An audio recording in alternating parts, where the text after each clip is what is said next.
दिल्ली चलो का नारा फिर बुलंद हो रहा है। दिल्ली को चारों तरफ से सीमाओं से घेरा जा रहा है। सीमाओं पर सुरक्षा बल और किसानों के बीच में झड़प हो रही है। तनाव का कुहासा छाया हुआ है, तनाव का कुहासा।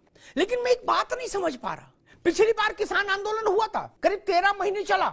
उसमें और इस बार के आंदोलन में एक बुनियादी अंतर है, और वो बुनियादी अंतर इतना बड़ा है कि उससे तमाम किस्म के सवाल पैदा हो रहे हैं।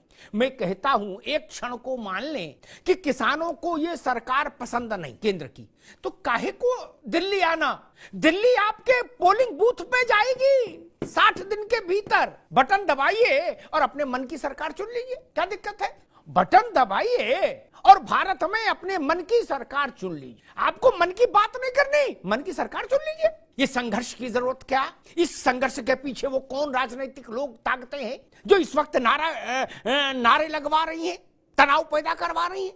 मैं देख रहा था, राहुल जी ने कहा है, राहुल गांधी ने कि हम आएंगे तो स्वामीनाथन कमेटी में जो फॉर्मूला एमएसपी के लिए सुझाया गया उसके अनुरूप एमएसपी देंगे, किसानों का जीवन बदल देंगे। अरे भाई, जवाहरलाल जी के समय से लेकर और मनमोहन सिंह तक किसानों के जीवन बदलने का अवसर ही नहीं मिला आपको। अब आगे मिलेगा जब संभावनाएं सत्ता में आने की कम होती जा रही हैं। ये परिस्थिति ठीक नहीं ना। पंजाब के किसान ज्यादा नाराज हैं, ज्यादा जुटान भी पंजाब से ही हो रहा है। क्या ये सवाल नहीं पूछा जाना चाहिए कि पंजाब की सरकार, आम आदमी पार्टी की सरकार, भगवंत मान की सरकार को कौन रोक रहा है किसानों को खुश करने से? भगवंत मान अगर अपने यहाँ टमाटर का रेट 200 रुपया किलो घोषित कर दे तो कौन उनका हाथ पकड़ लेगा? मुख्यमंत्री है, जब चाहते हैं तो जहाज लेके चाहे जहां चल देते, को रोक पाता है? नहीं, कौन रोक लेगा? दूसरा एक चित्र में देख रहा था कि तमिलनाडु के किसान भी चल दिए हैं दिल्ली की ओर, वो भी नाराज हैं। मैंने सोचा कि स्टालिन को कौन रोक रहा है अपने राज्य के किसानों को खुश करने से? कृषि तो राज्य का विषय है, कृषि के उपज